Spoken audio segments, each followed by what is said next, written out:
Hey YouTube, MJ here with another review. This time we're going to be looking at the Masterpiece 12 Sideswipe or Lambor, whatever you want to call him. As you can see, he is an actual licensed Lamborghini vehicle. And he's also probably the smallest masterpiece, with the exception of the cassettes, that one of the smaller ones we'll ever see.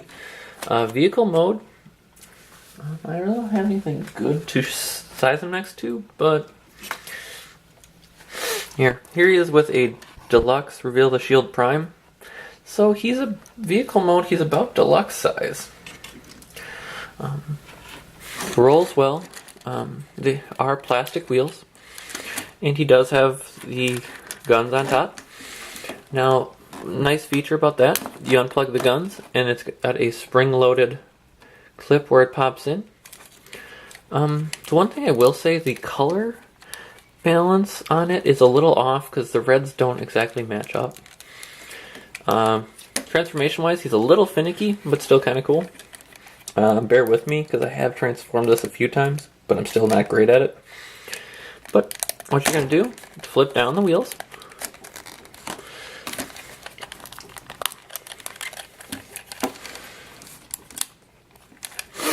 The entire side panels are going to fold out.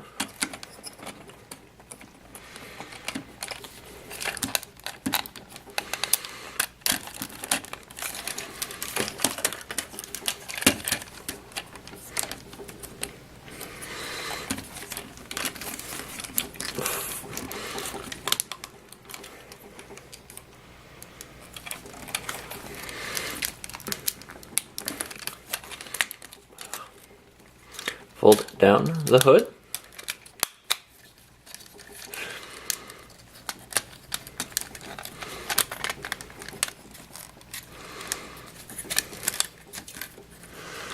Fold the arms the rest of the way up.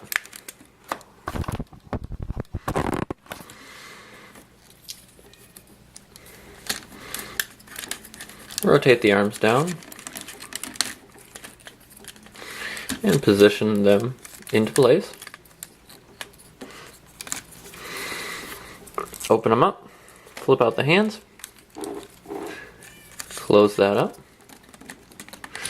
Do the same thing on the other side. Come around back here. Separate the wing fins.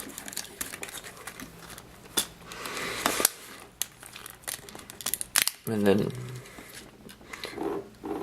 pull up the front piece, and you're going to bring down the legs. As you can see, there's a lot of hinges and clips in this area.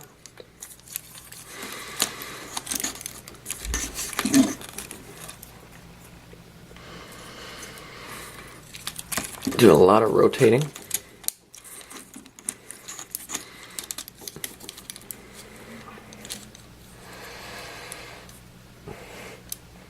I actually do have the instructions directly in front of me, mainly just so I don't screw this up too badly.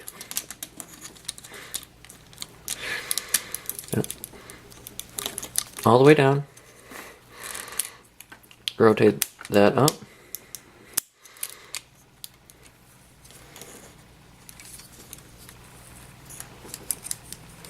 Oh, that was my fault.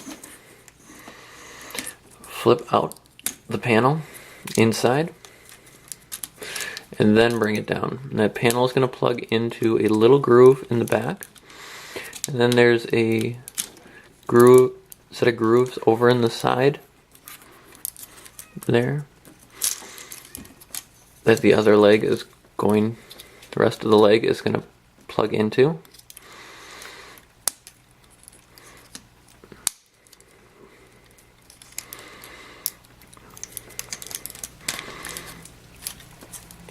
Flip up that part and the feet go into place. Open up the feet and then flip back the spur. Hopefully it'll go smoother on the other side now.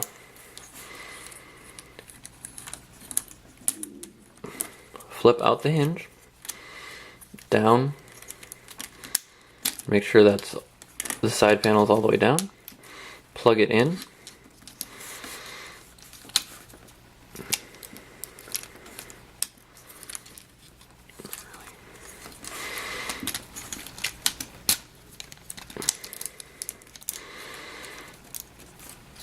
honestly, this guy is a engineering wise, he's very good for when you factor in the amount of mass shifting he's doing.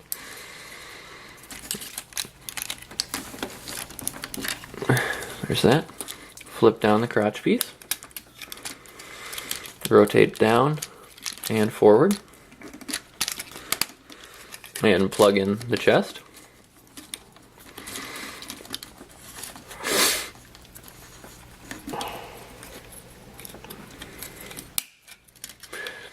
And flip the back part of the doors down and in. Oop.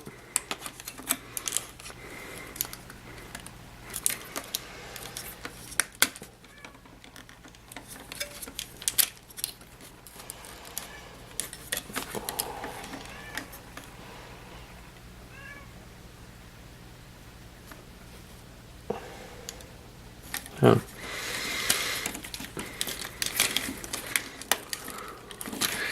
Now, they should fit in between here, and it's just a matter of getting the right angle when you're doing it. All in all, it doesn't really matter to me one way or the other. It's just more for swinging angle. No. And flip the top part of it forward. Now, there you have Sideswipe in robot mode.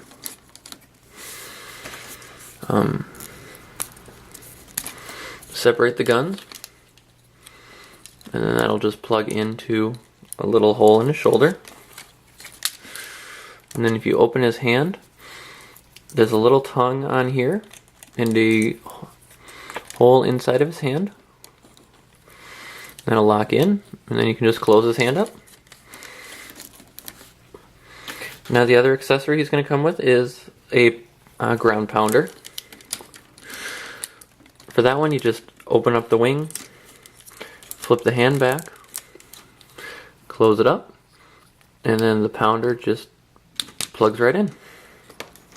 If you got the first release, they did come with more of a jackhammer type weapon,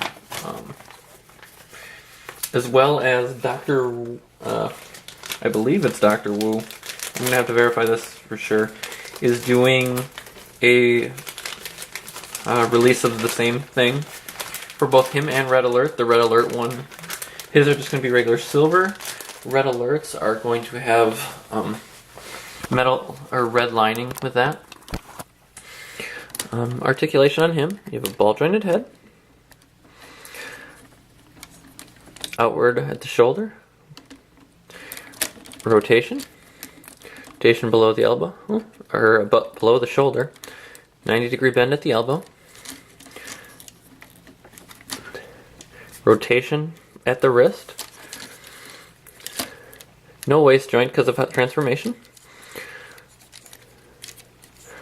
You can go forward about 90 degrees, however, you're pulling up that entire panel. Outward, rotation just below the hip, 90-degree bend at the knee, and a little bit of pivot at the foot, not a whole lot. Now, for a size comparison in robot mode, here he is next to Masterpiece Grimlock. As you can see, he does get a substantial amount bigger and heftier in robot mode. In the long run, the mass shifting is pretty impressive in the engineering here. When deciding on this figure, it's going to be if you're a masterpiece collector or not. Pricing on him is anywhere between $80 to $100. And as if he's worth it or not, I'm just at the $80 price point. Yes. If you're paying in closer to $100, I would say pass on it. He's a great toy. But the problem is when you factor in that he's a toy, his pricing is kind of iffy. Alright, I want to thank you guys for tuning in, and I will see you next time.